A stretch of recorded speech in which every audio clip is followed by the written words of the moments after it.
Fala pessoal, tudo bem com vocês? Sejam bem-vindos a mais um vídeo aqui no canal.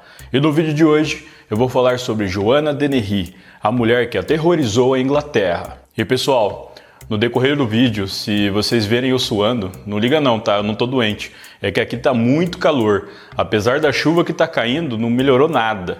Inclusive, se tiver alguma empresa de ar-condicionado aí me assistindo e quiser me patrocinar dando um produto e para eu fazer um vídeo falando a respeito, eu tô aí na pista, beleza? Então, sem mais delongas, bora pro vídeo.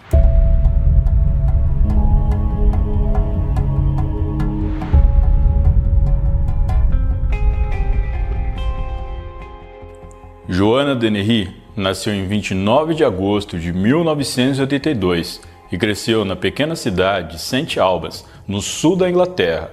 Filha de Kathleen e Kevin Dennehy, tinha uma irmã mais nova chamada Maria. É dito que ela era uma pessoa inteligente e alegre, que na sua juventude foi uma das melhores alunas da classe, que tinha um sonho em se tornar advogada. Joanna também gostava muito de esportes e até fez parte do time de hóquei e netball da escola. Todos a descreviam como uma pessoa agradável e gentil. Mas quando ela entrou na adolescência, isso começou a mudar. Ela perdeu o interesse pelos estudos e começou a ter problemas com a polícia por andar com jovens arruaceiros. Joanna passou a beber e usar drogas e quando tinha apenas 14 anos, começou a namorar um homem 6 anos mais velho, chamado John Trenor. Os pais da garota não estavam felizes com esse relacionamento e queriam desesperadamente que ela se esforçasse para terminar os seus estudos.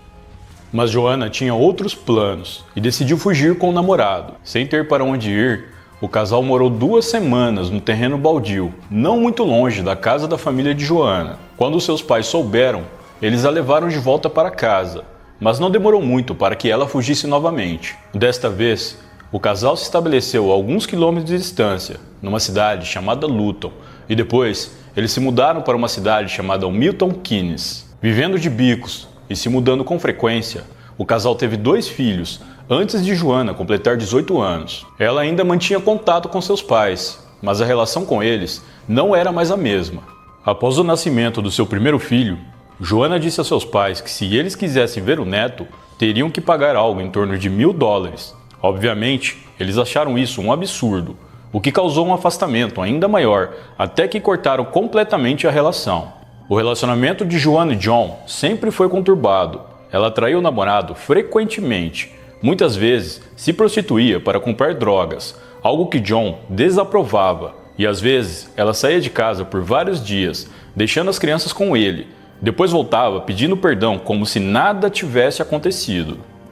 A essa altura, a única pessoa que parecia realmente querer que as coisas dessem certo era John. Apesar de trabalhar muito, ele não ganhava bem, pois ele não tinha terminado os estudos e só conseguia empregos secundários. O casal resolveu se mudar novamente, desta vez para o leste da Inglaterra, no condado de Norfolk.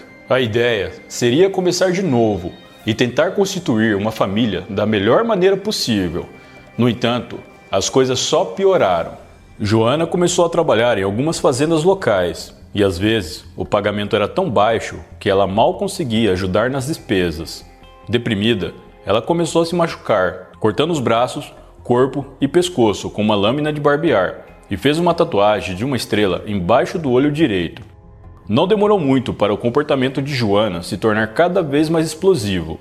Sempre que estava bêbada, ela agredia John enquanto o homem estava dormindo.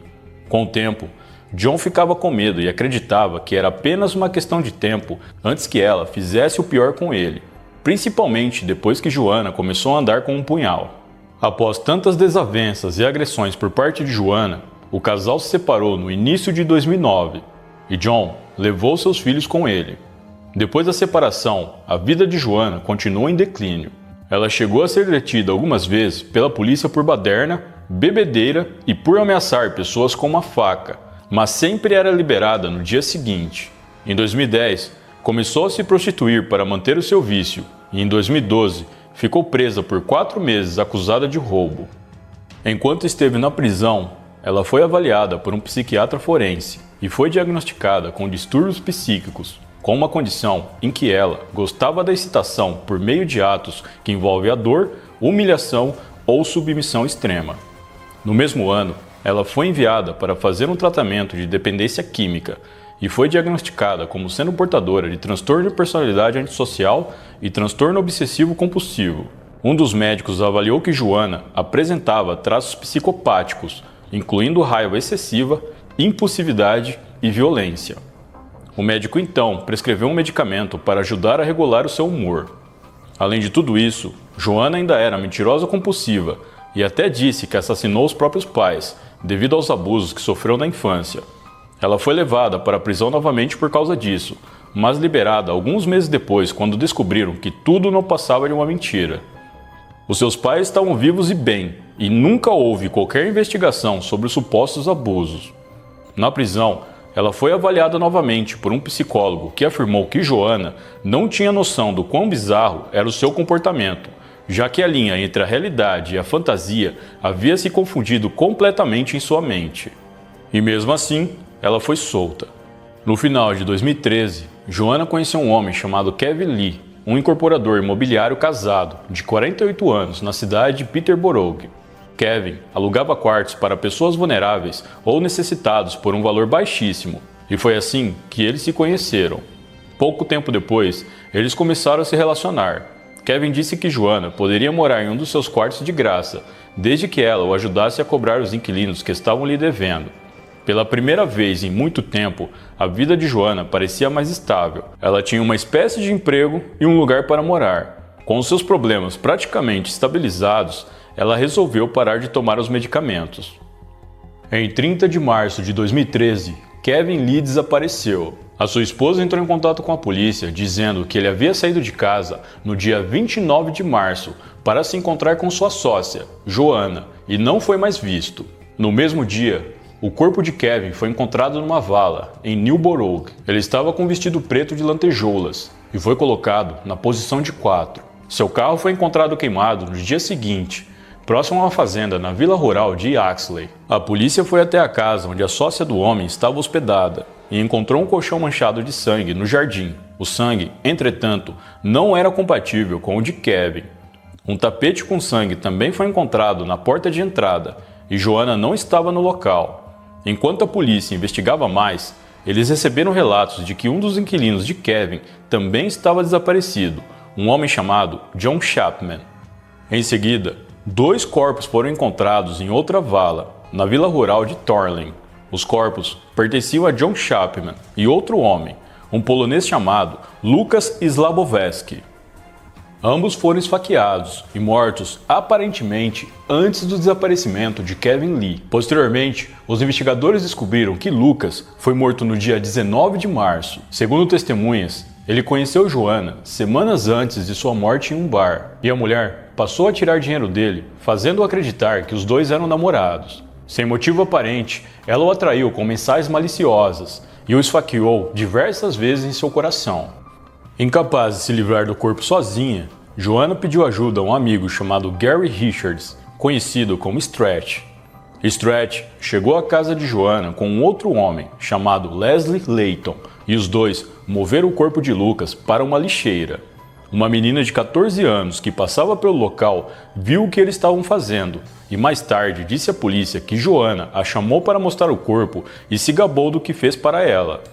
Assustada, a menina não disse nada até que a mulher fosse presa. O corpo de Lucas ficou na lixeira por alguns dias, até que Joanna e Stretch resolveram levá-lo e descartá-lo na zona rural de Peterborough. Segundo os especialistas forenses, o ataque foi longo e brutal. A morte de Lucas foi incrivelmente sádica e perversa. Segundo a polícia, após o crime, Joanna usou um canivete para matar um dos inquilinos de Kevin Lee, John Chapman. Ele foi morto enquanto dormia e, mais uma vez, Stretch e Leslie Layton foram chamados para se livrar do corpo e os restos mortais de Chapman foram jogados na mesma vala onde Lucas estava. Depois, ela matou sua terceira vítima, Kevin Lee.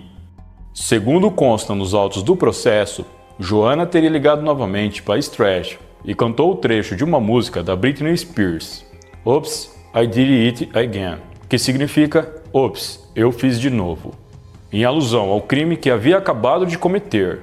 Após os assassinatos, ela fugiu com Stretch e um mandado de prisão foi emitido. Pouco tempo depois, um policial de Norfolk foi notificado sobre o roubo de um posto de gasolina. A descrição dos assaltantes combinava com a de Joanna e Stretch, e as câmeras de segurança do estabelecimento mostraram que o veículo utilizado na ação pertencia a Kevin Lee. Enquanto Joanna e Stretch fugiam da polícia, eles foram flagrados por várias câmeras de segurança. Vários relatos e avistamentos dos dois foram enviados para a polícia.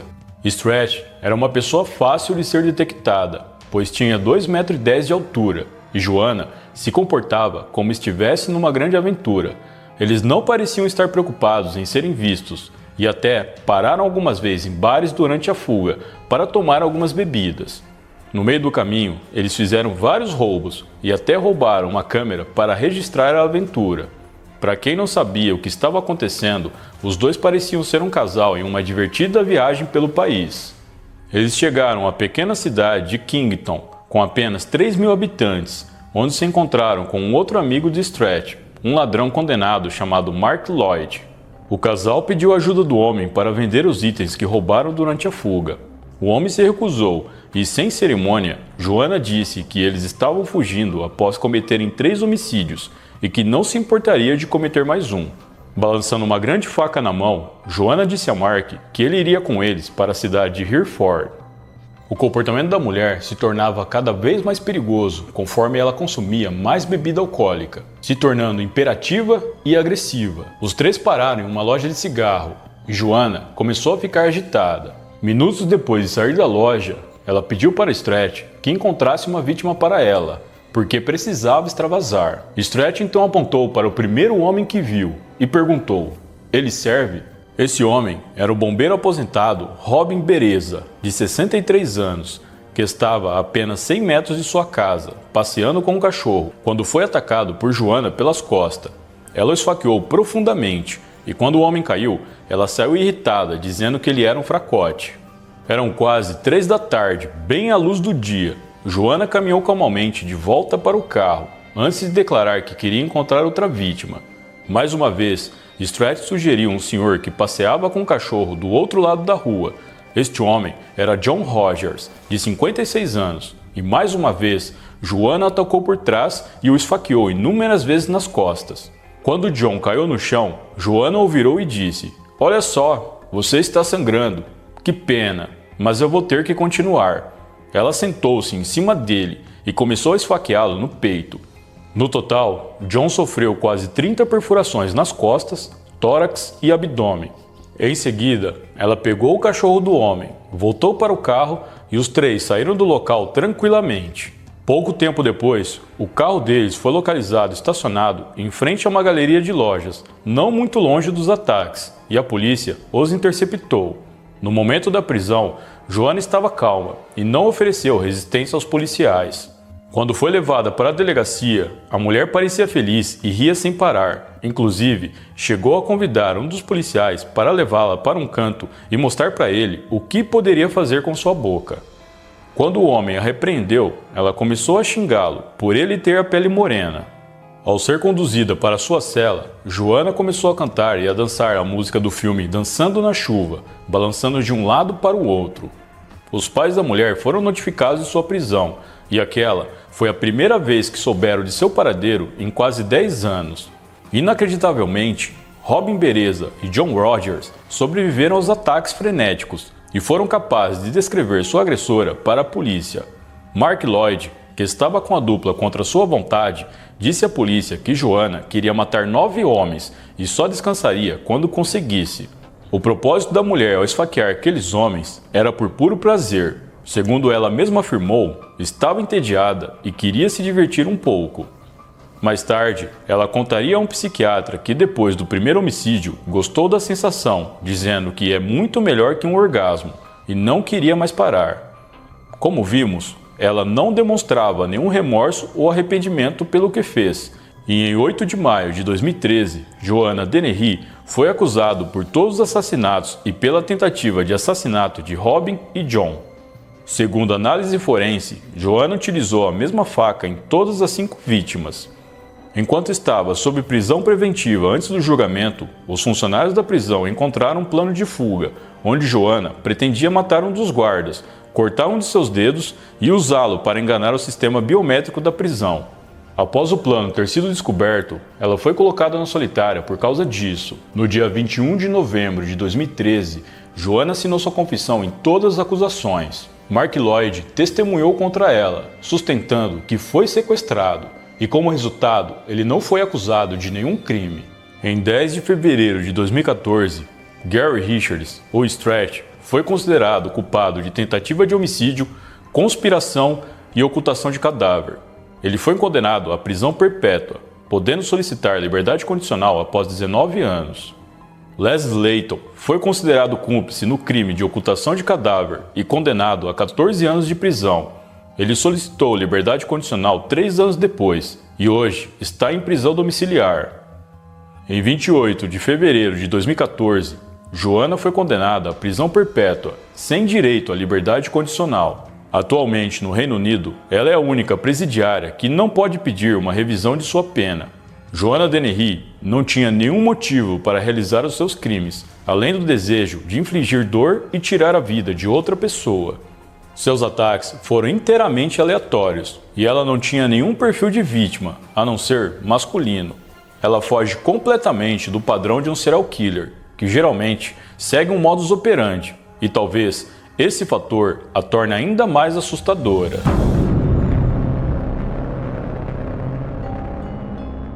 Bom, pessoal, então é isso. Muito obrigado por me assistir até o final. E se você chegou até aqui, não esquece, deixa o like, um comentário que me ajuda muito. Eu vou ficando por aqui. Um grande abraço e até a próxima.